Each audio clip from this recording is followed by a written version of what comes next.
Greetings to all YouTube, and welcome to the Dave DY Show. Podcast episode 70, maybe? And yet many episodes or many videos that I didn't even put in my episode linear count. Wow, I'm busting them out. Enjoy. Hey, informational piece here for all YouTubers. If my video is long, and you can quickly see that at the bottom of the video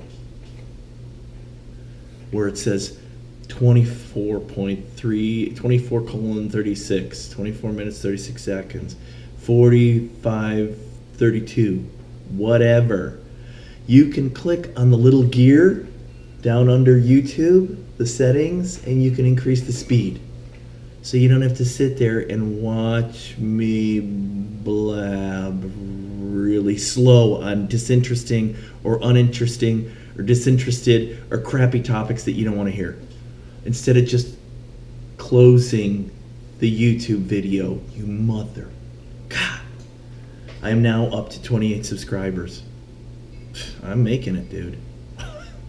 So you can change the speed on multiple browsers. You can change the speed, and with YouTube itself you can modify the speed of the video playback. Go ahead and do that so you can still watch the video, and then you can change it to normal speed when you see something interesting. You can even go into slow-mo if it's something really cool, like my dude on the pogo stick doing the Superman. Dude, that was sick. Yes, it was sick. You can slow that down or even just stop it with him 10 feet in the air holding a pogo stick straight out like he's climbing up a sideways ladder. Superman! That was pretty epic. Young people, these young Gen Xers with their X Games. Oh. Anyway, I wanted to get that out there. This is going to be a quick discussion on wealth and wealth distribution. We are now seeing numbers in the United States of America, the wealthiest planet, the wealthiest country on the planet, the wealthiest country in history. Possibly disputable, not really. You know what I mean? And when I say that, I mean monarchies or dynasties or whatever. At a point in time on our historical development, right? Our development of man, where you had the Chinese dynasty, or you had the English or the French rule, right? Where they probably had wealth that was beyond imagination, when they lost hundreds of millions of dollars, billions of dollars, trillions of dollars, or whatever you want to quantify the value in gold, ingots, and emeralds, right? These wealth components of the monarchies or the dictators or the rulers. And you sit back and they find these treasure ships or whatnot that are ridiculous, right?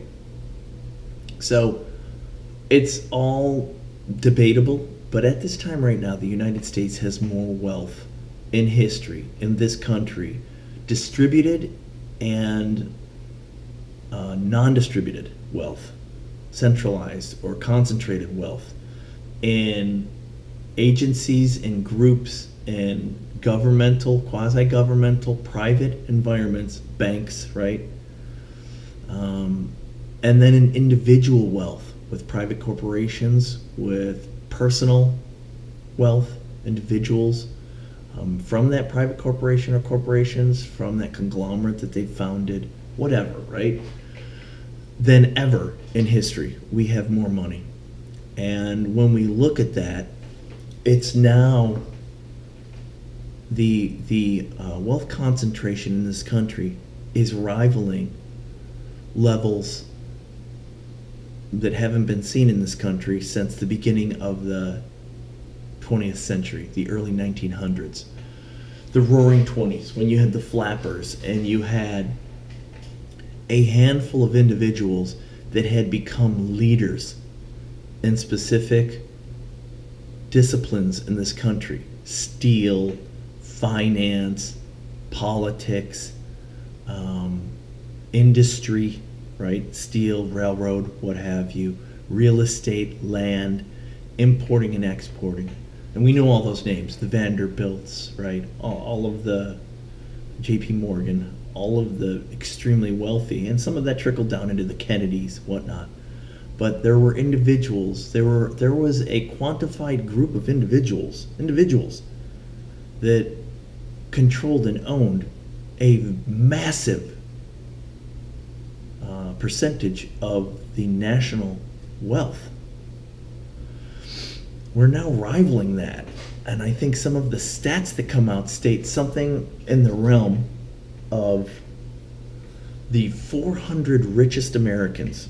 And when you think about that and you look at it, it's like 0.00025% of the population. The 400 richest Americans, they've tripled their share of wealth, of the nation's wealth, in the last 40 years, since the early 80s. Right?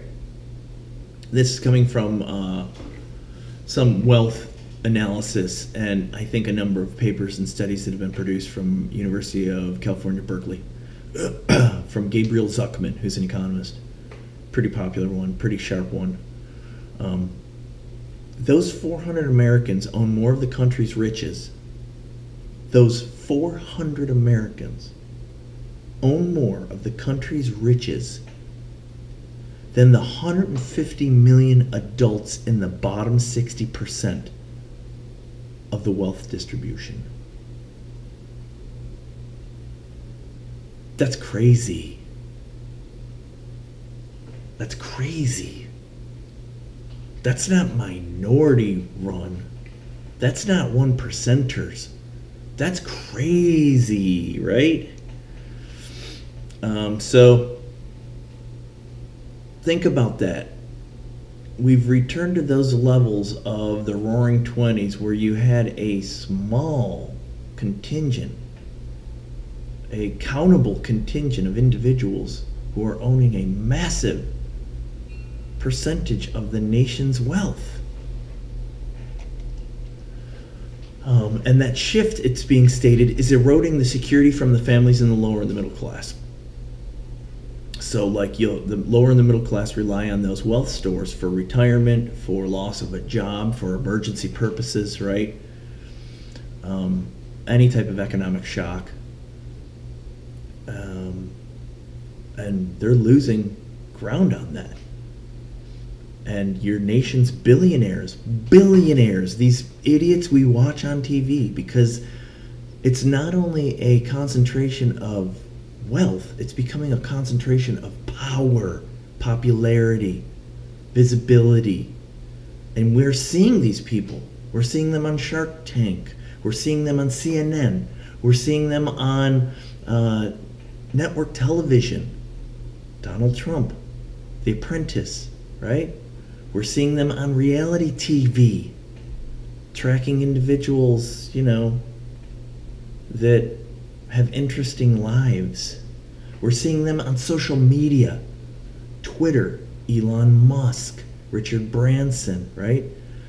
These are not quiet people, and they're utilizing these tools that have become mainstream in our country to promote themselves, their brand, their opinions, their wealth, their thoughts, their beliefs, their products, their companies, everything.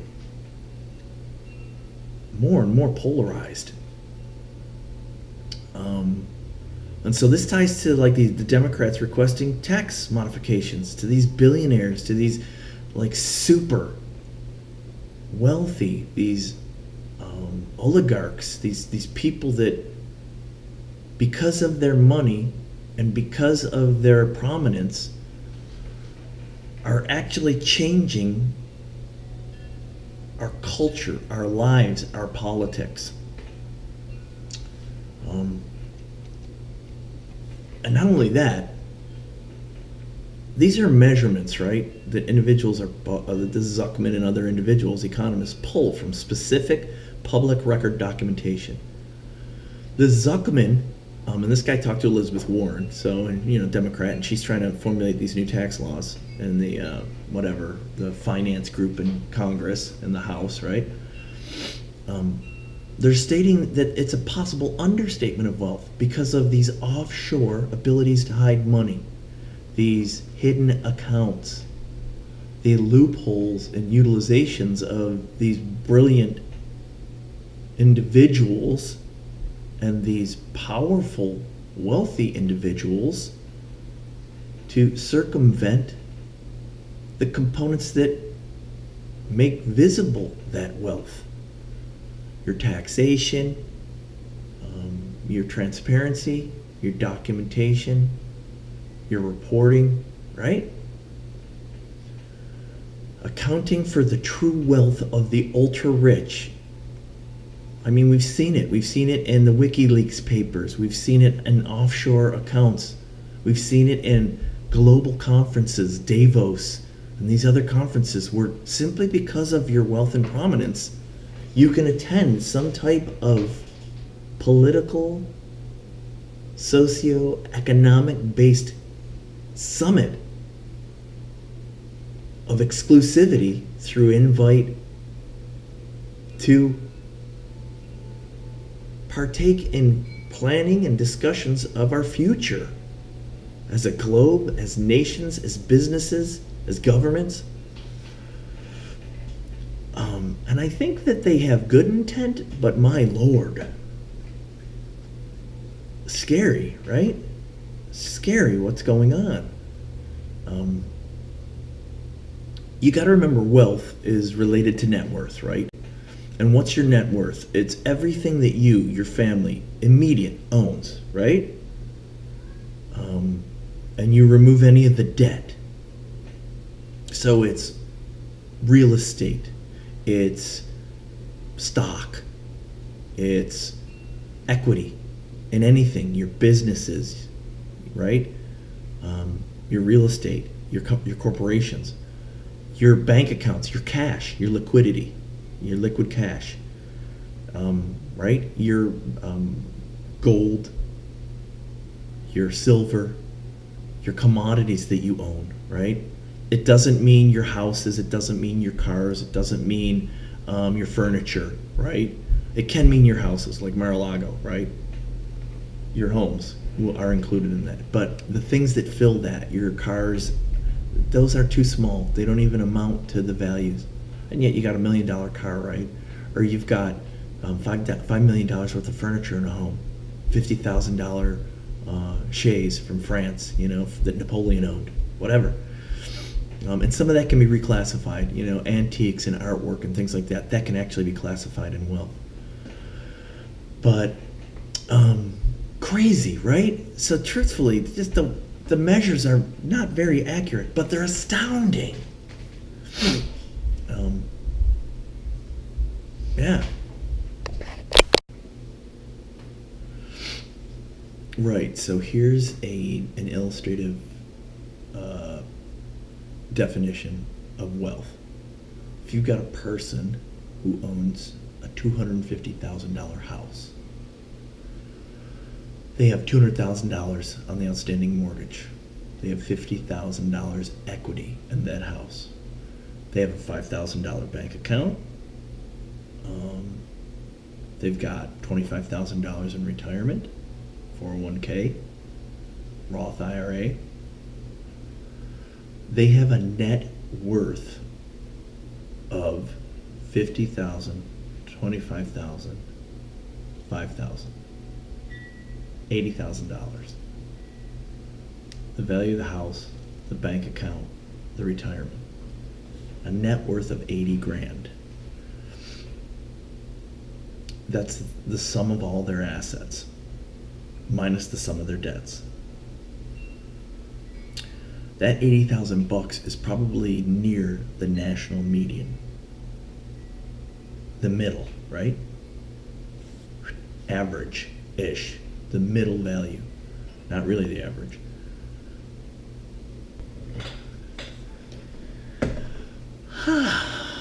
Right? the American wealth is highly unevenly distributed. And that's much more than income, right? The levels of income, the money you earn. The distribution of wealth is much more severe. You don't have, this bell curve or this gradual increase that's clearly becoming exaggerated. So this bell curve is shifting toward the mean, the middle part, being a massive amount of people with a lower level of wealth, right? Income's much more gradual and smoothed out. It looks more like the traditional curve of extremes on each end, extremely poor, extremely wealthy, and then the meat in the middle-ish. And that's polarizing. But it's changing.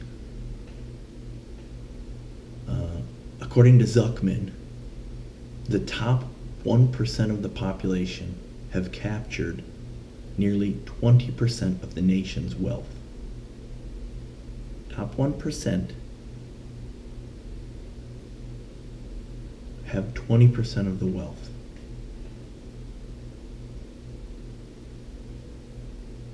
The bottom 80%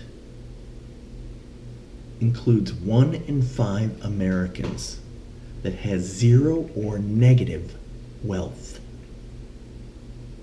Based on what we just stated above as what your wealth is, your assets. That means that your assets are less than your debt. 1 in 5 American households has zero or negative wealth. Its debts are greater than or equal to its assets. That's crazy. The top 10% of individuals own more than 70% of the wealth in this nation. Top 10% of individuals. Not the 1%, the top 10% of individuals own more than 70% of the wealth. 90% of the individuals in this country, 90% own 30% of the wealth. The masses own less than a third of the wealth in this country.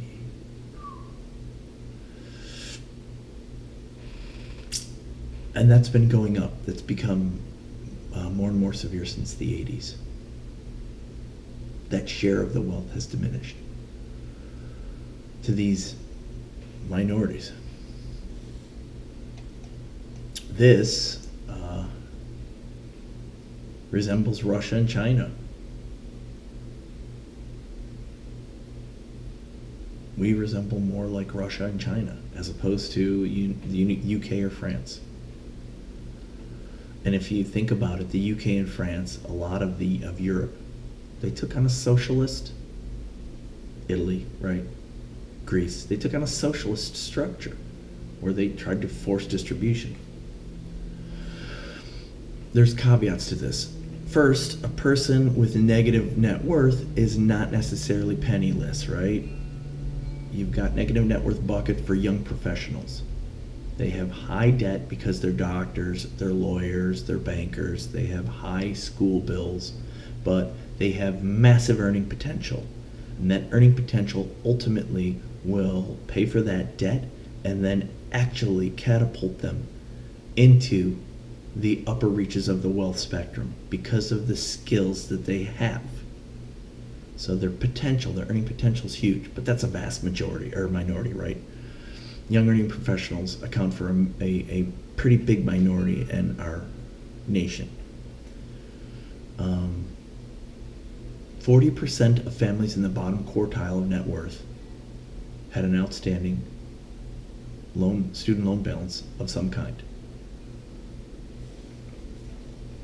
High earning professionals probably account for just a fraction of that 40%. 3, 5, 7%. High earning professionals. So you got 40% of families in the bottom quartile of net worth, the bottom quarter, the bottom quartile of that net worth ownership, right? They have some kind of student debt, student loan debt, and a very small portion have high income potential from their abilities and what they've learned in college, what they've trained for, what they've studied. So that's not really a big answer to say, well, a lot of these people are going to make a lot of money, erase that debt, and then become wealthy. That's scary. Again, here, this is where it starts to get strange, right? Because the wealth inequality, it may not be a zero-sum game, because the rich are gobbling up larger shares. There's still more to gobble up. There's still more pie. I had a friend that used to tell me, dude, my job is to get my boss, the people above me, the biggest piece of chicken, the biggest piece of pie that they can get. Because that means the piece of pie that I get will be bigger downstream. And that's the flip side to this. There's so much wealth in our country, in our nation, that even with these distributions, the lowest ends still have money. And there's possibility and likelihood of bad choices, of socioeconomic situations, of behavioral, emotional problems, of familial situations that put them into a compromised environment, right? There's money even in the lowest families. It's not poverty, severe poverty, because there's so much wealth, but it's still alarming. And these numbers are still alarming, the way that they're changing. The median household wealth in the United States in 2016 was $78,000. Median, middle. Mean is middle, right? Median, I don't know. Mean, median. And that's up. But it's not up from like the late 80s or the early 80s. It was 80,000 in 1983. The wealthy are becoming wealthier. We all know that, and that's the stupid adage where it says it takes money to make money, right? So the things that we know when we talk about are occurring right now, and the rich understand this. The extremely wealthy understand this, and because of this, there's, with that wealth, the ability to influence and to provide power. In the middle class, that wealth that you have is security. It's your retirement. It's emergency funding. It's college educations for your children. It's to live. In the extreme wealthy, those top 400, it's power grabbing. So you've got individuals, right, that are influencing politics, and in doing so, they're formulating approaches to manage, maintain, and increase their wealth.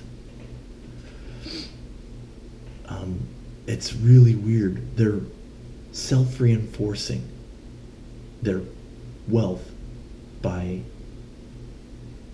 balancing the power that they have in politics, in legislation, in their corporation, private, public, their taxation, private, public,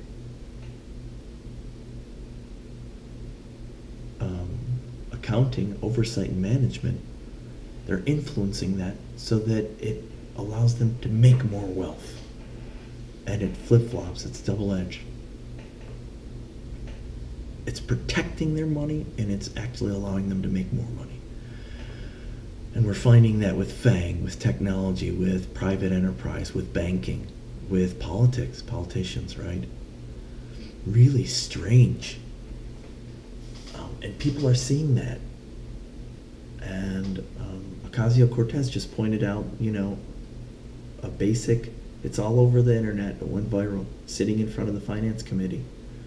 She opened it up saying, I'm going to play a game. I want to be the worst bad guy I can be. And then she went through the functions in our highest government, our branches, that allowed her, as a politician, to interface with these PACs, these money-generating organizations that bolster her position in politics without governance.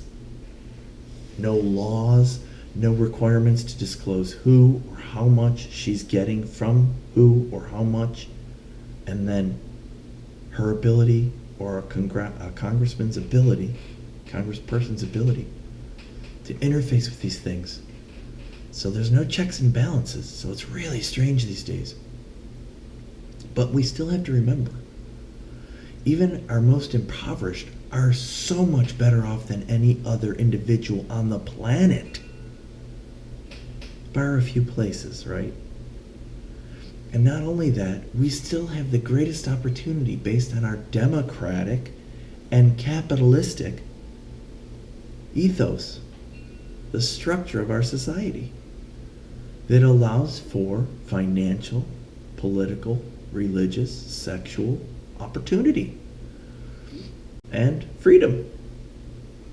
So it's really strange to see some of these, and alarming, to see some of these statistics, and to think where we are and where we're going, and yet to also understand that for many, many people, millions of people in this country, they're in incredibly favorable positions. They're doing incredibly well. 10% of 310 million, 320 million, whatever our population will be, 40 million people.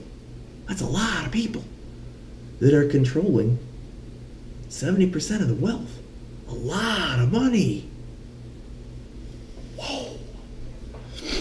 So it's weird, and it's hard to find clarity on really whom you're talking to and whom you're talking about and the class of the people. And we are hitting case studies now where capitalism, socialism, communism, right? All of these altruistic structures that have been documented ad nauseum, we're trying to tie to our real life situations in action and pulling in the human factor, right? All of the things that we know we are as humans: greed,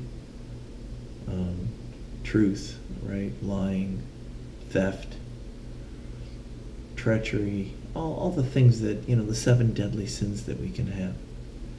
And it's strange, but these are items that are being discussed openly in many levels nowadays, and it's healthy. That's the benefit of capitalism and democracy, freedom. In other countries on this planet, you don't get to talk about these things. You disappear. You are eradicated. And you can be someone of prominence and importance. A media mogul, a newspaper head, a social media giant. All of a sudden you stop putting your videos out.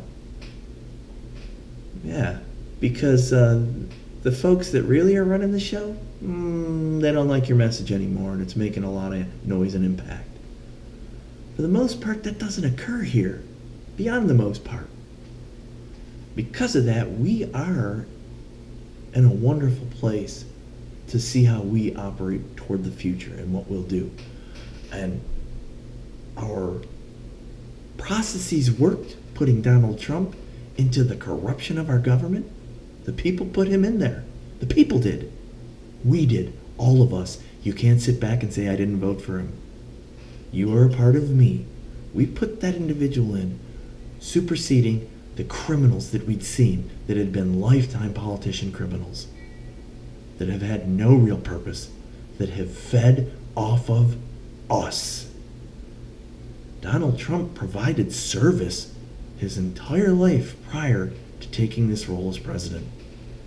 He bought real estate, He put casinos out. He provided entertainment. He provided lodging. He provided service. Hillary Clinton, Barack Obama, none of those clones. They never provided any of that. They fed off of us through that machine. So he introduced the change, uncertainty, the cracks. And now you have these young people with these green plans and green ideas that actually are different than Bernie Sanders, who wanted to roll to the opposite polarized stance, socialism. Right? Because he's old school. He's an old dude. These young people, they're a hybrid. And it's exciting to see. This is good stuff. So I just wanted to talk about that today and get this out there, because I think this is critical stuff. This is evolution of our human future. Evolution of humanity. Our culture, our living. And we will study this in anthropology, in cultural anthropology. This will be documented. It's wonderful to see. Really important times. And this will bleed across the planet. We already see it in Brexit. We already see it in a lot of places that are first world, right? India, Russia, China, they're different. They're not there yet. South America, just tough straits, right? Venezuela, Argentina, Brazil. Central America, tough. But exciting stuff. So I wanted to share that and get that out there, and I want to get your thoughts and your views and your opinions. Enjoy. Dave DY Show, out.